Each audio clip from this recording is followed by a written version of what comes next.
जबलपुर में सुनैना और कविता दो देवरानी जेठानी रहती थी।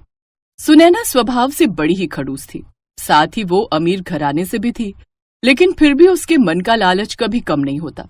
उनका छोटा बेटा अनुज और उसकी पत्नी कविता उस वक्त वैष्णो देवी की यात्रा पर गए हुए थे। फिर एक रोज अचानक मदनलाल की तबीयत काफी खराब हुई और उसने बेहोशी की हालत में उसका अंगूठा प्रॉपर्टी के कागजात पर लगवा लिया। 2 दिन बाद ही अचानक से उसकी मौत हो गई। उनकी मौत की खबर मिलते ही कविता और अनुज भी दौड़े। मदनलाल की 13वीं होते ही सुनैना ने अपनी देवर देवरानी को घर से निकाल दिया और खुद उस बड़े से घर में रहने लगी, जबकि छोटी बहू कविता और उसका पति गरीबी में दिन काटते हुए एक झोपड़ी में रहने पर मजबूर हो गए। ऐसे ही समय बीता। सुनिए ना, मुझे एक सोने का सेट पसंद आया है, चलिए ना, दिलवा दीजिए ना। अच्छा ठीक है, चलो। वो दोनों अपनी गाड़ी में बैठकर सुनार की दुकान पर पहुंच जाते हैं, जहां सुनैना अपनी पसंद का सोने का हार लेती है। वो दोनों शोरूम से बाहर आते ही हैं कि तभी उन्हें पंडित जी मिल जाते हैं। अरे विजय बेटा, सुनैना बहू, कल से पितृपक्ष के श्राद्ध शुरू होने वाले हैं। अब तुम्हारे माँ बाप कोई भी नहीं है, तो अब तुम्हें भी पितृपक्ष की पूजा करनी चाहिए। पितृपक्ष की पूजा? पंडित जी, ये अच्छा बहाना बना लिया है आपने लोगों को लूटने का। बेकार का खर्चा। कितने पैसे तो साल भर में इन सब बेकार की चीजों में ही चले जाते हैं। अरे नहीं, ये तो मैं आप लोगों की भलाई के लिए कह रहा हूँ। पितरों को जितना तरह तरह के पकवान का भोग लगाओगे, उनकी पूजा पाठ करोगे, उतने ही ज्यादा तुम्हें पुण्य मिलेगा और उनकी कृपा से ढेर सारी धन दौलत भी नसीब होती है। ठीक ही तो कह रहे हैं पंडित जी, इसी बहाने हमें बढ़िया बढ़िया पकवान भी खाने को मिलेंगे। और मैंने जो ये नई साड़ी और ये नया सोने का हार लिया है, ये भी उस दिन पहनकर अपनी पड़ोसनों को दिखा दूंगी। सुनैना को शुरू से ही दिखावा करने की आदत थी, इसलिए उसे तो अब श्राद्ध का बहाना मिल गया था लोगों को अपना दिखावा दिखाने के लिए। इसलिए वो अपने घर में पितरों का बड़ा श्राद्ध रखने की सोचती है। वो आस पड़ोस के लोगों को भी खाने पर बुलाती है, साथ ही पंडित को भी पूजा के लिए बुलाती है। उधर दूसरी तरफ गरीब देवरानी भी पितरों का श्राद्ध करने की सोचती है, लेकिन उसके पास तो कोई सामान ही नहीं था। जी, कल माँ बाबूजी का श्राद्ध है, तो क्यों ना हम उनका श्राद्ध करें, उनके लिए खाने के लिए कुछ बनाएं। तुम तो जानती हो ना कविता, आजकल मजदूरी का काम कितना कम मिल रहा है, जिससे ठीक से कमाई नहीं हो पा रही। मेरे पास मुश्किल से ये 100 रुपए रखे हैं, इनसे मैं ये थोड़े से चावल ले आता हूँ, दाल ले आता हूँ। तुम खिचड़ी बनाकर माँ बाबूजी को इसका भोग लगा देना। ठीक है जी, आप वही ले आइए। अगले दिन श्राद्ध था। सुनैना ने हलवाई से कहकर खूब सारे पकवान बनवाए। उसने अपनी नई साड़ी पहनी, साथ ही सोने का सेट भी पहना था। दूसरी तरफ कविता नहाकर पितरों के लिए खिचड़ी बनाने की तैयारी करने लगी। सुनैना तैयार होकर आई और अपने फोन से अपनी सेल्फी खींचने लगी। तभी पंडित जी भी आ गए। विजय भी हाथ जोड़कर पूजा में बैठ गया। कुछ देर बाद सुनैना बोली, सुनो जी, जल्दी जल्दी से निपटाकर छुट्टी करो, मेरे पेट में तो कब से चूहे कूद रहे हैं। क्या इतनी देर से पूजा में घुसे हुए हो, जैसे सच में तुम्हारे पितृ यहाँ पर खाने पधार रहे। तुम तो ऐसे पूजा में घुसे हो। हाँ पंडित जी, बस भी करो, धुआं भी आग में लग रहा है। कुछ देर बाद उनके पितृ बड़ी बहू के घर बूढ़ी बुढ़िया के इंसानी रूप में आते हैं। हम भूखों को कुछ खाने को दे दो। हम दोनों ही बड़े भूखे हैं, कुछ खाने को दे दो ना। ये सुनकर सुनैना गुस्से में आ जाती है। ओफो, खाने बैठे नहीं कि मांगने पहले आ गए। चलो चलो, भिखारियों के लिए यहाँ कुछ भी नहीं है। ये सब पकवान यहाँ आए आस पड़ोस के लोगों के लिए है, आपके लिए नहीं। चलो अब जाओ। सुनैना गुस्से में उनको वहाँ से भगा देती है। चलो चलो, अब हम खाना शुरू करते हैं। कितनी अच्छी खुशबू आ रही है। आहा, वाह यार सुनैना, तेरा ये नेकलेस तो कितना अच्छा लग रहा है। हाँ, और ये साड़ी भी कमाल की है ना? सुनैना नहीं जानती थी कि जिन्हें वो भगा रही है वो तो असल में उसके सास ससुर हैं, जो भोजन करने आए थे। इसके बाद वो दोनों अपनी छोटी बहू कविता के घर जाते हैं, जहाँ वो पितरों की तस्वीर के आगे हाथ जोड़कर उनकी पूजा करती है। पितरों के नाम का भोजन निकालकर पशु पक्षियों के लिए रखने जा रही थी। बहू, कुछ खाने के लिए है तो दे, हम दोनों ने बहुत वक्त से कुछ नहीं खाया है।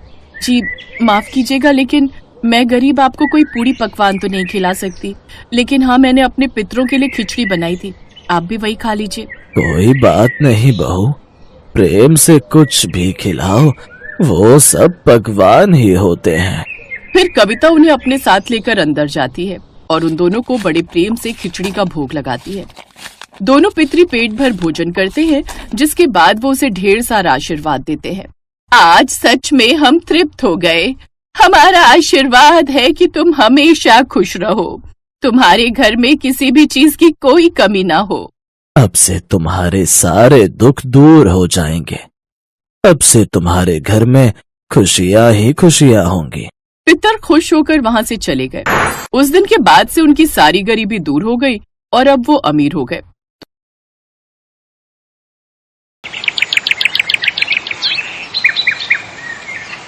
माधुरी और सुमन दोनों देवरानी जेठानी थी।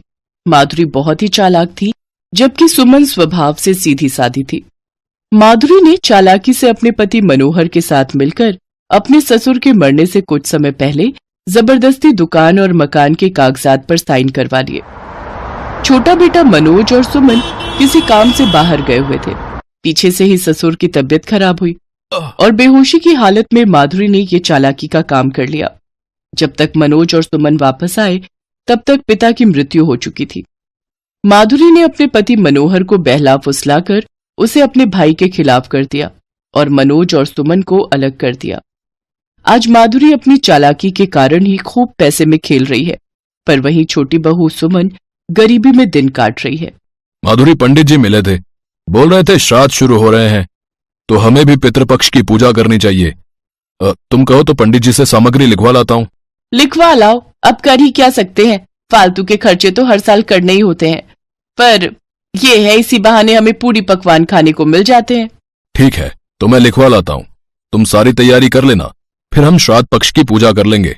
श्राद्ध तो एक बहाना था, बड़ी बहू तो बढ़िया खाना खाने की आस में ये श्राद्ध कर रही थी। उधर छोटी बहू सुमन भी अपने पितरों का श्राद्ध करना चाहती थी, पर उसके पास इतने पैसे नहीं थे कि वो पितृपक्ष की पूजा के लिए पूरी पकवान बना सके। क्या हुआ, आप श्राद्ध का सामान नहीं लाए? आप तो सामान लेने गए थे। सुमन गया तो था, पर उधार देने को कोई भी तैयार नहीं है। बड़ी मुश्किल से ये आधा किलो चावल और थोड़ी दाल लाया हूं, इसका भात बना लेना। हमारे पितरों को हम केवल खिचड़ी ही खिला सकते हैं, मेरे पास इतने। सुमन के हाथ में चावल और दाल देते देते मनोज रोने लगा। उसकी आंखों से आंसू बह रहे थे। मनोज थोड़ी बहुत मजदूरी ही करता था, जिससे वो महीने बाद जाकर कुछ पैसे कमाता था और घर का किराया और बाकी खर्चे निकालता था। कुछ समय से मनोज के दोनों बच्चे भी स्कूल नहीं जा रहे थे, क्योंकि पैसों की तंगी के कारण उनकी पढ़ाई छूट गई थी। उधर मनोहर के बच्चे बड़े स्कूल में पढ़ते थे, क्योंकि उसके पास पैसों की कोई कमी ही नहीं थी। अगले दिन श्राद्ध पक्ष था। माधुरी ने भी खूब सारे पकवान बनाए थे, खीर, पूड़ी, सब्जी, रायता, बहुत सारा सामान। इधर सुमन ने दाल चावल की खिचड़ी बनाकर तैयार की। अब बारी पितरों की थी, क्योंकि पितर अपने बहू बेटों की परीक्षा लेना चाहते थे।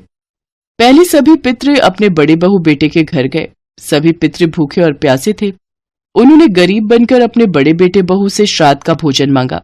सुनो जी, पूजा हो गई हो तो जल्दी जल्दी निपटाओ ना, बहुत जोरों की भूख लगी है। बच्चे भी कब से पूरी पकवान मांग रहे हैं, मेरे पेट में तो चूहे कूद रहे हैं। जल्दी जल्दी निपटा कर छुट्टी करो ना। क्या तुम लेकर बैठे हुए हो पूजा को, जैसे सच में पितृ खाने के लिए आ रहे हैं। तुम तो ऐसे पूजा में घुसे हुए हो। अरे हो गई पूजा, चलो तुम खाना डाल दो, हम सब मिलकर खा लेते हैं। मुझे भी बहुत जोरों की भूख लगी है। मैं तो सबसे पहले खीर खाऊंगी, जल्दी जल्दी खा लेती हूँ, मेरे से तो रहा ही नहीं जा रहा। खीर। बहू, बहुत भूख लगी है, आज श्राद्ध पक्ष है, कुछ खिला दो। बहू, हम बहुत दूर से आए हैं, हमें थोड़ा भोजन करवा दो, हमारी भूख शांत हो जाएगी।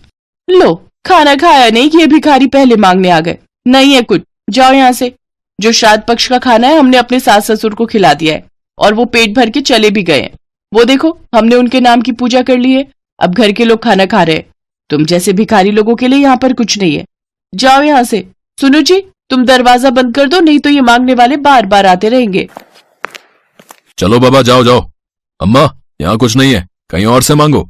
मनोहर और माधुरी ये नहीं जानते थे कि वो जिन बूढ़े आदमी और बूढ़ी औरत को अपने द्वार से भूखा बेच रहे हैं, वो वास्तव में उनके अपने पितृ ही हैं, जो आज श्राद्ध पक्ष पर भोजन खाने आए थे। पितृ वहां से भूखे ही लौट जाते हैं और अपनी छोटी बहू और बेटे के घर जाते हैं। सुमन पितृपक्ष की पूजा कर रही थी। पूजा करने के बाद वो पशु पक्षी और जानवरों के लिए भोजन निकाल रही थी, तभी उसके सास ससुर बूढ़े आदमी और बूढ़ी औरत के रूप में वहां आ जाते हैं। बहू, कुछ खाने को दे दो, बहुत भूख लगी है, हम इसी दिन का इंतजार कर रहे थे। बहू, आज तो श्राद्ध पक्ष है, पितृपक्ष की पूजा है। तुमने तो आज खूब पूरी पकवान बनाए होंगे, हमें भी कुछ खाने को दे दो, हमने कब से कुछ नहीं खाया है। मैंने पूरी पकवान तो नहीं बनाए, ये थोड़ा भात बनाए है और पितरों को मैंने यही खिलाए हैं। आप दोनों बैठो, मैं आपको यहीं पर परोस देती हूँ। भात पूरी पकवान जितना ही स्वादिष्ट है बहू, बहुत ही अच्छा लगा ये खाकर। प्रेम से जो भी खिलाओ, बस मन तृप्त होना चाहिए। खुश रहो। हम तुम्हें दुआएं देते हैं कि तुम्हारे घर में अन्न धन की कोई कमी नहीं होगी। तुम्हारे पितरों का आशीर्वाद तुम्हें सफलता की ओर ले जाएगा। हाँ बहू, आज ये भात खाकर हमें बहुत शांति मिली है। खुश रहो, सदा सुहागन रहो। तुम्हारे पितृ तुमसे खुश होंगे और तुम्हारे घर में सुख समृद्धि और खुशहाली आएगी। अच्छा बहू, अब हम चलते हैं। सुमन और मनोज दोनों उनके पैर छूते हैं और वो उन्हें आशीर्वाद देकर चले जाते हैं। वास्तव में तो वो उनके पितृ ही थे जो उनकी परीक्षा लेने और श्राद्ध खाने के लिए आए थे। छोटी बहू से पितृ बहुत खुश हो जाते हैं, पर बड़ी बहू माधुरी से वो नाराज हो जाते हैं, जिससे छोटी बहू के घर खूब धन धान्य बरसने लगता है और बड़ी बहू के घर गरीबी आ जाती है और वो बहुत परेशान हो जाती है। एक दिन जब माधुरी सो रही थी तो उसके सपने में उसके पितृ आए और बोले, बहू, तुमने मेरे जीते जी जबरदस्ती मेरे हस्ताक्षर दुकान और मकान के कागज पर करवा लिए। मैंने तुम्हें तब भी माफ कर दिया। मेरा पुत्र मनोज और बहू सुमन कितने अच्छे हैं, उन्होंने कुछ भी नहीं बोला और अपनी जिंदगी गरीबी में काटते रहे। पर मेरे मरने के बाद तुमने पितृपक्ष में श्राद्ध भी सच्ची भावना से नहीं किया। छोटी बहू ने हमें प्रेम से खिलाया, इसलिए हमारे आशीर्वाद से छोटी बहू को अब किसी भी चीज की कमी नहीं रहेगी। पर तुम्हें और मनोहर को दंड अवश्य मिलेगा। माँ बाबूजी, मुझे क्षमा कर दो, मुझसे गलती हो गई। मैं अब सब कुछ नियम से करूंगी। मैं अपनी गलती की माफी मांगती हूँ। मैं अब आपको शिकायत का कोई मौका नहीं दूंगी। मुझे माफ कर दो माँ बाबूजी। माधुरी घबरा कर उठती है, उसका सपना टूट जाता है और वो सारी बात अपने पति मनोहर से कहती है। वे दोनों मिलकर अपनी गलती की क्षमा मांगने के लिए सुमन और मनोज के पास जाते हैं। सुमन और मनोज तो स्वभाव के पहले ही बहुत अच्छे थे, वो अपने बड़े भैया भाभी को माफ कर देते हैं। उसके बाद माधुरी अपनी देवरानी सुमन के साथ मिलकर अगले साल आने वाले पितृपक्ष की पूजा करती है और खूब सम्मान पूर्वक श्राद्ध पक्ष का भोजन पशु पक्षियों तथा गरीब जरूरतमंद लोगों को खिलाती है, जिससे पितृ बहुत खुश होते हैं और माधुरी और मनोहर को माफ कर देते हैं। उसके बाद फिर से मनोहर का काम चलने लगता है। अब मनोहर और मनोज दोनों के परिवारों में एकता हो गई थी। अपने बहू बेटों के परिवारों को फिर से एक होता देख उनके पितृ भी बहुत खुश थे।